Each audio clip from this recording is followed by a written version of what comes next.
Hello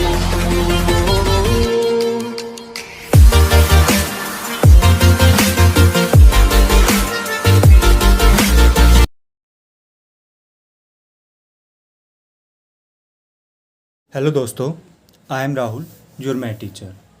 बच्चों, start करते हैं अपनी एक्सरसाइज 3.5 का क्वेश्चन फोर्थ का फोर्थ पार्ट। देखिए बच्चों, काफ़ी लंबा टाइम हो गया, वीडियो नहीं बन पाई थी मेरी, तो आज हम अपना जो टॉपिक है वो डिस्कस करते हैं अच्छे से। तो देखिए, और उम्मीद करता हूँ जितने मैंने आपको क्वेश्चन करवाए हैं वो सभी आपने अच्छे से किए होंगे और आपको अच्छे समझ में आए भी होंगे वो। देखिए, क्वेश्चन फोर्थ का फोर्थ पार्ट क्या कहता है बच्चों? कहता है place A and B are 100 kilometer apart on a highway. यानी देखिए, कहता है कि प्लेस ए है, मान लीजिए मैंने कहा ये मेरा प्लेस ए है और यहाँ पे मेरा क्या है बच्चों, प्लेस बी है। ठीक है, कहता है कि ये कितने किलोमीटर अपार्ट यानी दूरी पे है बच्चों, ये है 100 किलोमीटर। यानी यहाँ से यहाँ तक की जो दूरी है उसकी वो कितनी है बच्चों, 100 kilometre. On a highway one car start from A.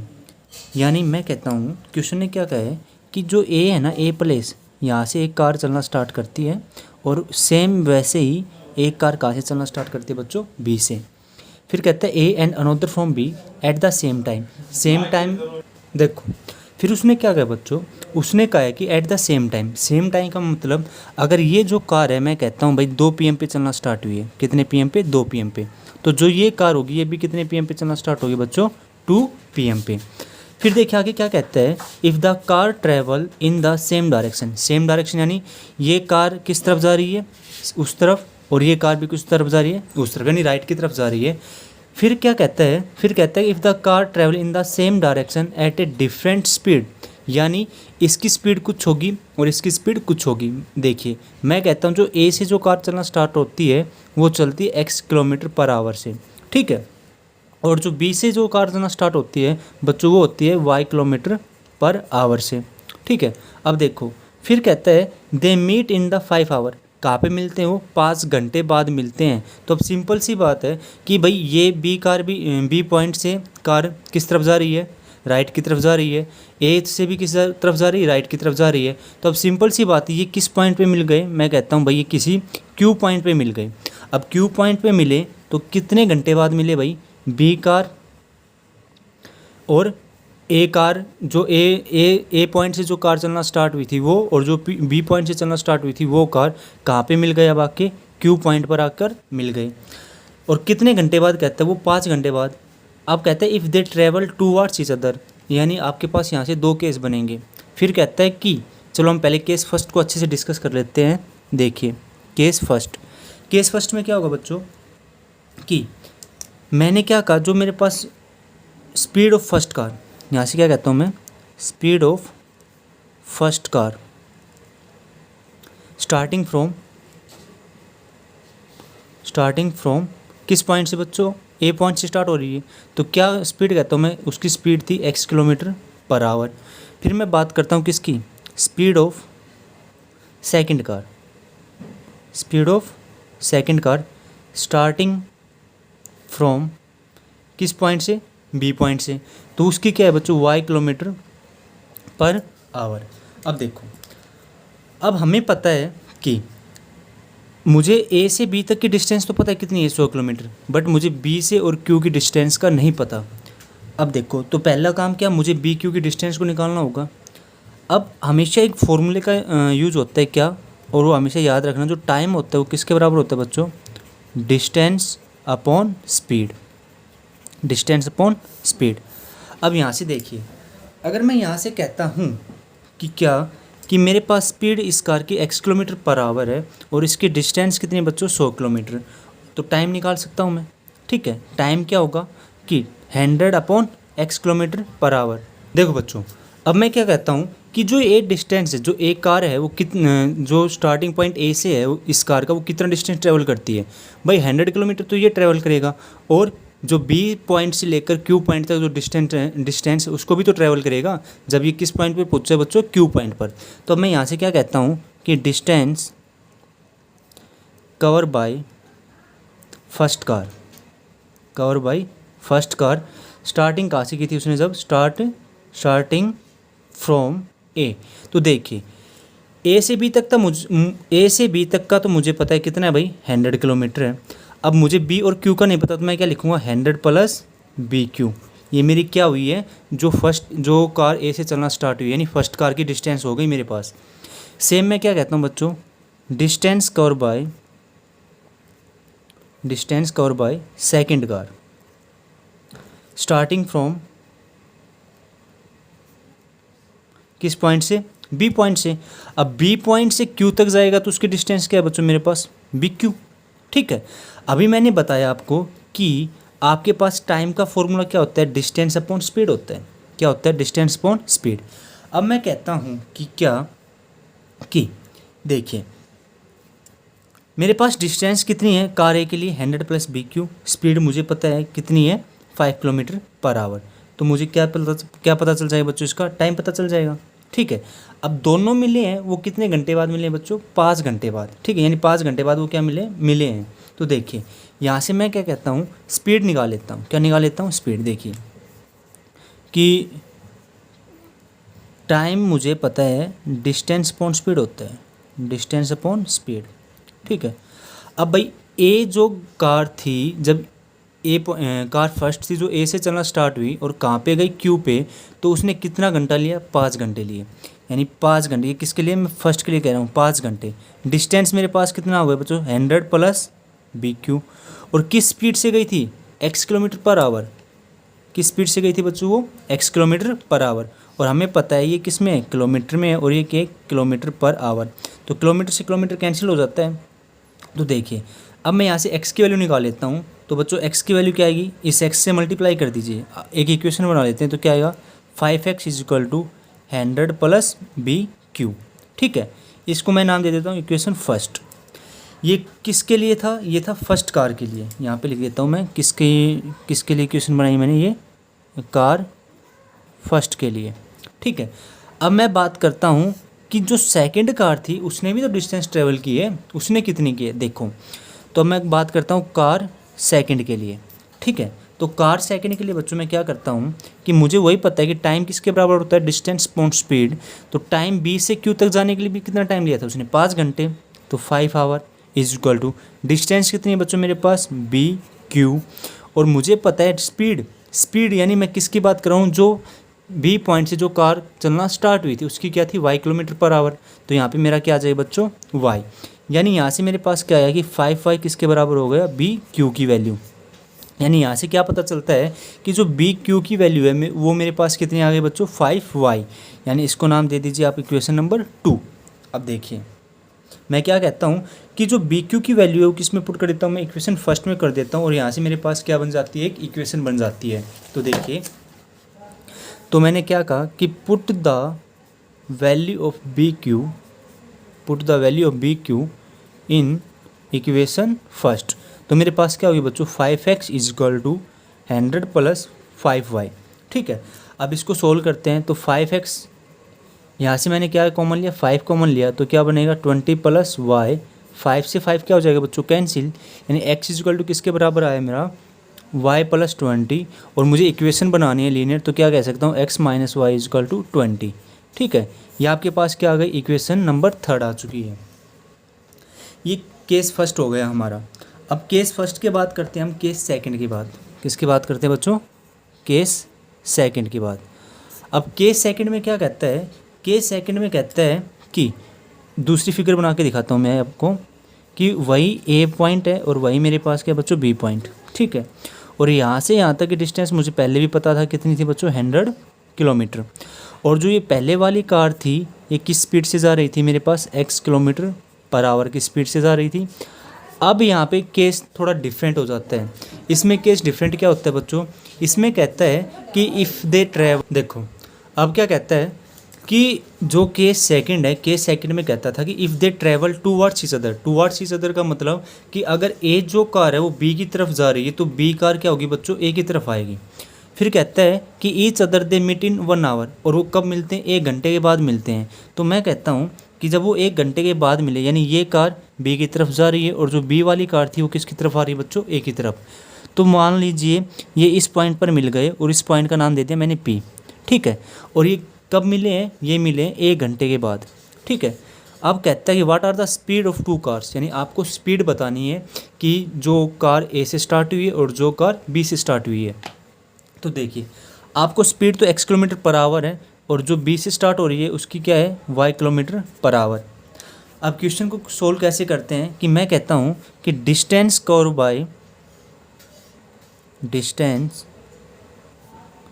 Cover by first car starting from A. जब कार ए स्टार्ट हुई है कहाँ पे मिली है बच्चों, पॉइंट पी पे। किस पे मिली है, पॉइंट पी पे। तो कितना किलोमीटर तय करेगा वो बताते हैं हम। देखिए हमें बताना है कि ए ने कितनी डिस्टेंस ट्रेवल की है। तो यहाँ से एक बात और देखिए आप, क्या कि मुझे पता है ए से बी तक की डिस्टेंस कितनी बच्चों 100 किलोमीटर है। तो मैं आपको थोड़ा मोटा मोटा बता देता हूँ यहाँ पर कि जो ए बी है ना, ए बी को मैं कैसे कह सकता हूँ कि यार ये क्या है, ए से पी तक गया है, ठीक है, और फिर पी से बी तक गया है, तभी तो मेरे पास क्या है, ये 100 आएगा, ठीक है। अब मान लीजिए मैं क्या कहता हूँ कि A P plus P B मेरे पास कितना हो गया बच्चों, 100 हो गया। अब A P plus B P मेरे पास 100 हो गया, तो मैं अगर ए पी की डिस्टेंस निकालना चाहता हूँ तो क्या करूँगा, 100 में से किसको सब्ट्रैक्ट कर दूँगा बच्चों, मैं पी बी को सब्ट्रैक्ट कर दूँगा। तो देखिए मैंने क्या कहा कि distance cover by the first car start from A at point P. तो मुझे पता है कि ए पी कितना है बच्चों मेरे पास, डिस्टेंस 100 माइनस पी बी, ठीक है। ये आपकी क्या आ गई बच्चों, डिस्टेंस आ चुकी है। फिर बात मैं करता हूँ, अब देखो फिर मैं बात करता हूँ कि क्या distance cover by second car start from किस पॉइंट से बच्चों, बी पॉइंट से। अब मुझे पता है जब बी से पी की तरफ जाएगा तो मेरे पास क्या आएगा, पी बी किलोमीटर, ठीक है। मैंने इसको कुछ एक्स वाई नहीं मानना, बस जो गिवन है वही स्टेटमेंट लेके चल रहा हूँ, ठीक है। 100 माइनस पी बी आ गया, ए ने डिस्टेंस ट्रेवल की है और जो बी ने डिस्टेंस ट्रेवल की वो बच्चों कितनी है, पी बी किलोमीटर। अब सुनो, इतना करने के बाद मुझे क्या करना है, मुझे वही बात कि जो कार फर्स्ट है उसने हमें इक्वेशन बनानी है। तो इक्वेशन बनाने के लिए मैंने कल भी अभी बताया था आपको कि टाइम किसके बराबर होता है, डिस्टेंस अपॉन स्पीड के बराबर होता है, ठीक है। अब टाइम की बात आती है तो टाइम उसने क्या कहा है कि 1 घंटे के अंदर मिलते हैं। ए से जब कार चलना स्टार्ट होती है और बी से जब कार चलना स्टार्ट होती है तो कितने घंटे बाद मिलते हैं, 1 घंटे के बाद। यानी आपको टाइम पता चल गया है कितना, 1 आवर। डिस्टेंस आपको पता है कार ए के लिए 100 माइनस पी बी, और बच्चों स्पीड क्या थी आपके पास, x किलोमीटर पर आवर। तो यहाँ से आपके पास एक इक्वेशन और क्या बनी, आप जब मल्टीप्लाई करोगे x equal to 100 minus P B, ठीक है। इसको नाम दे दीजिए आप, इक्वेशन नंबर 4 दे दीजिए। ये कार फर्स्ट के लिए था। अब मैं बात करता हूँ कार सेकंड के लिए। कार सेकंड के लिए मैं क्या कहता हूँ, वही मुझे पता है कि टाइम किसके बराबर होता है बच्चों, डिस्टेंस अपॉन स्पीड के बराबर। अब डिस्टेंस अपॉन स्पीड के बराबर होता है तो टाइम तो उसने पहले गिवन दे दिया कि वो कितने घंटे बाद मिलते हैं, 1 आवर बाद, ठीक है। अब 1 घंटे के बाद मिलते हैं तो मुझे डिस्टेंस किसके लिए चाहिए बच्चों, पॉइंट बी से जो कार चलना स्टार्ट हुई है, यानी कार सेकंड के लिए। तो कार सेकंड के लिए मेरे पास डिस्टेंस कितनी है बच्चों, पी बी, और स्पीड मुझे पता है कितनी मेरे पास, y किलोमीटर पर आवर। तो यहाँ से मैं क्या कह सकता हूँ, क्रॉस मल्टीप्लाई करेंगे तो y इक्वल टू कितना आ गया बच्चों, पी बी। अब मुझे तो क्या करना है कि मुझे तो पी बी की वैल्यू किस में पुट करनी है, इक्वेशन नंबर 4 में पुट करनी है। तो मैं क्या कहता हूँ, put the value of P be in equation 4। जब आप पी बी की वैल्यू पुट करते हैं तो आपके पास क्या आता है कि 100 x is equal to 100 minus Y. जब आप इसको y को लेफ्ट की तरफ लेके आते हो तो आपके पास क्या बनता है कि x plus Y is equal to 100, ठीक है। ये आपके पास क्या आ जाती है बच्चों, इक्वेशन नंबर 2। अब आपके पास इक्वेशन नंबर 2 भी आ चुकी है। तो अब हम क्या करेंगे कि जो मैंने आपके पास इक्वेशन नंबर 3 निकाली थी और जो आपके पास इक्वेशन नंबर 2 आई है उसको हम क्या करते हैं, सोल्व करते हैं। अब डिपेंड आप पे कि आप इसको सब्स्टिट्यूशन मेथड से करते हो, क्रॉस मल्टीप्लिकेशन मेथड से करते हो, या जो भी आपको अच्छा सा मेथड लगे उससे कीजिए। या फिर यहाँ पे जो x की वैल्यू आई है मेरे पास 100 माइनस वाई, आप इसको किस में पुट कर सकते हो, आप इसको इक्वेशन नंबर 3 में भी पुट कर सकते हो। तो चलो देखते हैं। तो यहाँ से मैं क्या कहता हूँ कि मैं सोल्व करता हूँ किसको बच्चों, चलो इसको मैं ऐसे ही कह देता हूँ, इसको आप मत बनाइए। यहाँ पे मैंने x की वैल्यू को पुट किया, यहाँ पे इसको नंबर दे दिया मैंने 6, ठीक है। मैं कहता हूँ कि put the value of x in equation 6 को मैं किस में पुट करता हूँ, 3 में पुट करता हूँ। तो देखिए मैंने क्या कहा, मैंने कहा कि पुट द वैल्यू ऑफ, एक मिनट, हाँ देखिए मैंने क्या कहा, मैंने कहा put the value of x in equation 3। अब मुझे पता है बच्चों एक्स की वैल्यू क्या थी मेरे पास, कि एक्स की वैल्यू 100 माइनस वाई, तो 100 माइनस वाई इक्वल टू 20, ठीक है, जो आपके पास इक्वेशन 3 थी। तो यहाँ से सोल्व करोगे तो 100 minus Y is equal to 20, 100 minus 2y is equal to 20। तो 100 उस तरफ जाएगा राइट की तरफ, तो किसका हो जाएगा, माइनस का, तो माइनस 2y, 20 माइनस 100, जब आप सब्ट्रैक्ट करते हो तो माइनस का 2y कितना आता है, माइनस का 18, माइनस से माइनस कैंसिल, तो मेरे पास क्या है बच्चों, y इज इक्वल टू 14, यानी y मेरे पास कितना आ गया बच्चों, 14 आ गया, ठीक है, 40 आ गया, कितना आ गया बच्चों मेरे पास, 40। अब जो y की वैल्यू आई है, अब मैं क्या कहता हूँ कि put the value of y in equation 6, ठीक है। तो मेरे पास किसकी वैल्यू आ जाएगी, x की वैल्यू आ जाएगी। तो x इज इक्वल टू मैंने क्या बताया था अभी, 100 माइनस वाई था, तो माइनस 100 माइनस वाई की वैल्यू मेरे पास कितनी आ गई, 40 आ गई। तो जब आप इसको सब्ट्रैक्ट करते हो तो x की वैल्यू आपके पास क्या है बच्चों, 60।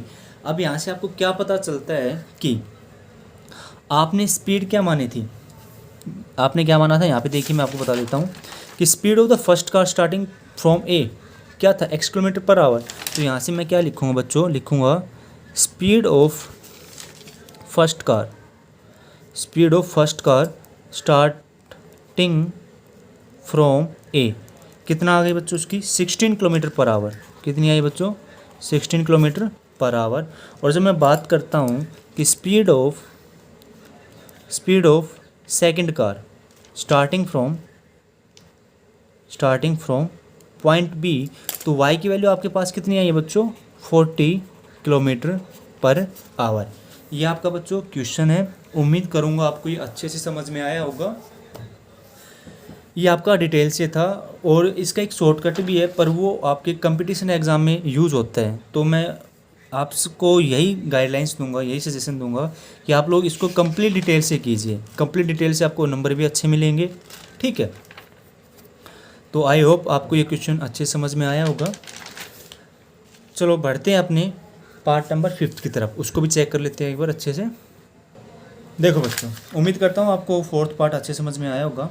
अब अपने 5th पार्ट की तरफ चलते हैं। तो देखिए 5th पार्ट क्या कहता है बच्चों, थोड़ी सी समझने की बात है। 5th पार्ट कहता है कि the area of the rectangle, ठीक है, यानी बात किसकी करता है बच्चों, एक रेक्टेंगल की बात करता है, ठीक है, gets reduce by 9 square unit if it's length is reduce by 5 unit and breadth is increase by 3 unit. यानी जब आपका जो एरिया है वो 9 स्क्वायर यूनिट क्या हो जाता है, कम हो जाता है। कब, जब आपकी लेंथ, जब उस रेक्टेंगल की जो लेंथ है वो कितनी कम हो जाती है, 5 यूनिट, और उसकी जो ब्रेथ है वो कितनी इंक्रीज हो जाती है बच्चों, 3 unit. If we increase the length by 3 unit and breadth by 2 unit. अब आपके यहाँ पे भी केस 2 बनेंगे। एक तो जब आपके पास एरिया क्या हो रहा है, रिड्यूस हो रहा है, और दोबारा सेकंड में क्या होता है बच्चों कि the area increase by 67 square unit, और जब एरिया क्या होता है आपका गेन हो रहा है, यानी इंक्रीज हो रहा है। Find the dimension of the rectangle. तो सुनिए, जहाँ पे अगर मैं मान लेता हूँ कि रेक्टेंगल है, तो ये जो इसकी लेंथ है मैंने इसको क्या माना, x मान लिया, ठीक है, लेंथ ऑफ रेक्टेंगल। और जब मैं इसकी ब्रेथ की बात करता हूँ तो मैंने इसको क्या माना बच्चों, y मान लिया। तो यहाँ से देखिए मैं क्या लिखता हूँ बच्चों, समझने की कोशिश कीजिए। मैंने लिया कि लेंथ ऑफ रेक्टेंगल, तो कितनी ली बच्चों मैंने, x यूनिट। बात किस में चलेगी, यूनिट की, क्योंकि हमें नहीं पता भाई मीटर में या सेंटीमीटर में। लेंथ ऑफ रेक्टेंगल मैंने कितना ले लिया बच्चों, x यूनिट। तो मैं किसकी बात करता हूँ, ब्रेथ की बात करूँगा, तो ब्रेथ ऑफ रेक्टेंगल क्या हो जाएगा बच्चों मेरे पास, y यूनिट हो जाएगा। अब देखो, अब हमें पता है कि एरिया ऑफ रेक्टेंगल क्या होता है, एरिया ऑफ रेक्टेंगल होता है कि लेंथ इंटू ब्रेथ। अब लेंथ मेरे पास क्या है बच्चों, x, और ब्रेथ कितनी है बच्चों मेरे पास, y। तो मैं यहाँ से क्या कहूँगा, xy स्क्वायर यूनिट, ये मेरे पास क्या आ गई बच्चों, एरिया ऑफ रेक्टेंगल आ चुकी है। देखो अब आपका केस फर्स्ट और केस सेकंड स्टार्ट होते हैं। तो देखिए मैं केस फर्स्ट की बात करता हूँ बच्चों। केस फर्स्ट क्या कहता है केस फर्स्ट कहता है कि the area of a rectangle gets reduce by 9 square unit, यानी जो आपका एरिया है ना वो कितना कम हो जाता है बच्चों, 9 स्क्वायर यूनिट। यानी कहने का मतलब एरिया हमेशा किस में आता है, स्क्वायर यूनिट में आता है। तो आपका एरिया कितना कम हो गया, 9 कम हो गया। कब कम हुआ, जब आपकी लेंथ है वो रिड्यूस हो जाती है बच्चों कितनी, 5 यूनिट। अब मुझे पता है आपकी लेंथ कितनी है बच्चों, 5 यूनिट है। देखो केस फर्स्ट की बात कर रहा था ना मैं, तो केस फर्स्ट में मैंने क्या बताया, जो आपकी लेंथ वो कितनी कम हो गई बच्चों, 5 यूनिट। तो मुझे लेंथ पता है कितनी है मेरे पास, x यूनिट है, तो 5 यूनिट कम होगी तो मैं क्या लिखूँगा, x माइनस 5। फिर कहता है जो आपकी ब्रेथ है वो कितनी इंक्रीज हो जाती है बच्चों, 3 यूनिट। तो ब्रेथ मेरे पास क्या थी बच्चों, y प्लस 3। अब लेंथ इंटू ब्रेथ मेरा क्या होता है, एरिया होता है किसका, रेक्टेंगल का, इक्वल टू। और फिर क्या कहता है कि आपका जो एरिया कितना कम हुआ था, 9 स्क्वायर यूनिट कम हुआ था। तो आपके पास पहले एरिया क्या था, एक्स वाई, और उसमें से आपने कितना कम कर दिया, 9 स्क्वायर यूनिट। तो आपके पास यहाँ से क्या बनेगी, एक इक्वेशन बनेगी। अब इस इक्वेशन को बनाते हैं, तो देखिए यहाँ से x की मल्टीप्लाई हम किससे करते हैं बच्चों, y प्लस 3 से करेंगे। यहाँ पे क्या है मेरा -5, और उसकी मल्टीप्लाई हम किससे करेंगे, y प्लस 3 से, equal to x Y minus 9। तो जब आप मल्टीप्लाई करते हो तो क्या आता है, X Y plus 3x minus 5y minus 15 X Y minus 9। अब देखिए यहाँ पे भी एक्स वाई प्लस का है, यहाँ पे भी क्या एक्स वाई प्लस का है। तो अगर मैं इसको लेफ्ट की तरफ लेके आऊँगा तो कैंसिल हो जाएगा। तो यहाँ से मैं क्या कह सकता हूँ, एक्स वाई से एक्स वाई कैंसिल। तो यहाँ से मेरे पास इक्वेशन क्या बनी, 3x minus 5y minus 15 plus 9 equal to 0। जब आप 15 में से 9 को सब्ट्रैक्ट करते हो तो कितना बचेगा, माइनस का 6। तो यहाँ से मेरे पास इक्वेशन क्या है बच्चों, 3x minus 5y minus 6 equal to 0। ठीक है, ये आपके आ गई बच्चों इक्वेशन फर्स्ट आ चुकी है। आपका केस फर्स्ट कंप्लीट यहाँ तक क्या हो गया, कंप्लीट हो गया। अब बात आती है केस सेकंड की। केस सेकंड को देखिए, कहते हैं if we are increase the length, जब आप लेंथ को कितना इंक्रीज करते हो बच्चों, 3 unit, the breadth if we increase, यानी आप लेंथ को भी इंक्रीज करते हो और बच्चों किसको इंक्रीज करते हो, ब्रेथ को, कितना, 2 यूनिट। कहते हैं द एरिया इंक्रीज हो जाता है आपका कितना, 67 स्क्वायर यूनिट। तो अब आपके क्या करना है केस सेकंड के लिए, तो केस सेकंड में आपको क्या करना है, यहाँ पे तो आपने क्या कर दिया था, रिड्यूस किया था, और एक में क्या किया था, इंक्रीज किया था। अब आपको दोनों में क्या करना है, इंक्रीज करना है। तो देखिए जो केस सेकंड होगा बच्चों, तो केस सेकंड में मैंने क्या कहा कि मेरा लेंथ जो है वो इंक्रीज़ कर दी। मैंने कितनी इंक्रीज़ की, 3 यूनिट। तो कहने का मतलब मेरे पास लेंथ कितनी रेक्टेंगल की, x, तो मैंने 3 यूनिट ऐड किया तो क्या होगा, x प्लस 3 होगा। फिर बात करता है वो किसकी, आपने क्या किया है, जो ब्रेथ थी उसको भी कितना यूनिट इंक्रीज़ किया है, 2 यूनिट, तो y प्लस 2। तो आपका एरिया कितना इंक्रीज़ हो गया, आपका एरिया हो गया 67 स्क्वायर यूनिट। तो आपका एरिया कितना आया था बच्चों, पहले एक्स वाई प्लस 67। अब यहाँ से भी आपके पास क्या बन जाएगी इक्वेशन, तो बनी है, आपने मल्टीप्लाई की, x की किससे मल्टीप्लाई करोगे आप, y प्लस 2 से, फिर प्लस 3, उसकी मल्टीप्लाई आप किससे करोगे, y प्लस 2 से, एक्स वाई प्लस 67। ठीक है, अब देखिए यहाँ से क्या बनेगा आपके पास, x Y plus 2x plus 3y plus 6 is equal to x Y plus 67। Then x Y से एक्स वाई आपने क्या कर दिया, कैंसिल। तो मेरे पास क्या है बच्चों, 2x प्लस 3y। ठीक है, और जब आप 67 को यहाँ पे लेके आओगे, प्लस 6 माइनस 67 इक्वल टू 0, तो आपके पास इक्वेशन बनेगी 2x plus 3y minus 61 equal to 0। ये आपकी क्या हो गई बच्चों, इक्वेशन नंबर 2 हो गई। जब आपके पास इक्वेशन फर्स्ट भी आ चुकी है, इक्वेशन 2 भी आ चुकी है, अब देर किस बात की, आपको इसको सोल्व करना है इक्वेशन फर्स्ट और 2 को। तो यहाँ पे मैं इक्वेशन फर्स्ट भी लिख देता हूँ कि इक्वेशन फर्स्ट है मेरे पास 3x minus 5y minus 6 is equal to 0। अब आपको क्या सोल्व करना है, ये इक्वेशन फर्स्ट है और ये इक्वेशन 2 है, इनको सोल्व करना है। अब डिपेंड आप पे करता है कि आप सब्स्टिट्यूशन मेथड लगाते हो, एलिमिनेशन लगाते हो, क्या लगाते हो। तो देखिए मैं यहाँ से क्या कहता हूँ कि मैं मल्टीप्लाई करता हूँ इक्वेशन 2 को किससे, 2 से, और इक्वेशन फर्स्ट को भी किससे करता हूँ, मैं 2 से करता हूँ। तो मैंने क्या कहा कि मैंने कहा मल्टीप्लाई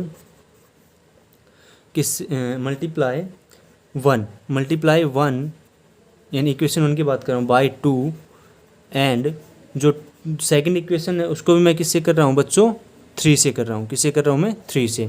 तो देखिए जब मैं इसको मल्टीप्लाई 3 से करता हूँ, इस इक्वेशन को मैंने मल्टीप्लाई 3 से किया है और इस इक्वेशन को मैंने मल्टीप्लाई 2 से किया है, तो मेरे पास क्या आएगा, 3 2 ज़ा 6 प्लस 3 3 ज़ा 9, और 61 की मल्टीप्लाई जब आप 3 से करते हो तो कितना आएगा, 183 इक्वल टू 0।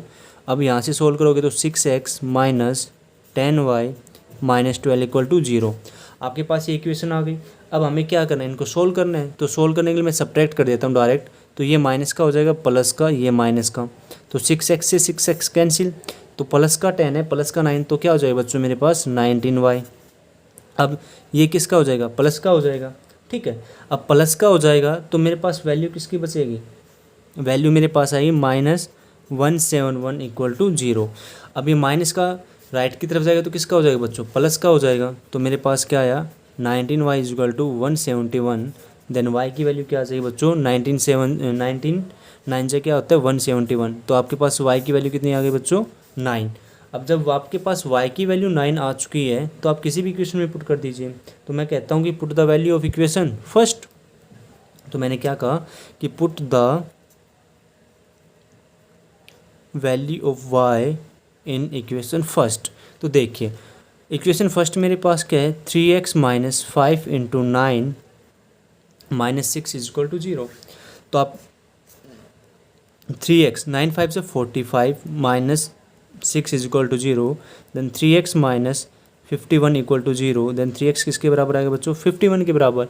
तो यहाँ से मैं क्या कह सकता हूँ कि 3x जब मेरे पास 51 के बराबर आया है तो x की वैल्यू क्या आ जाएगी 317। x की वैल्यू क्या आ गई बच्चों 17 आ गई।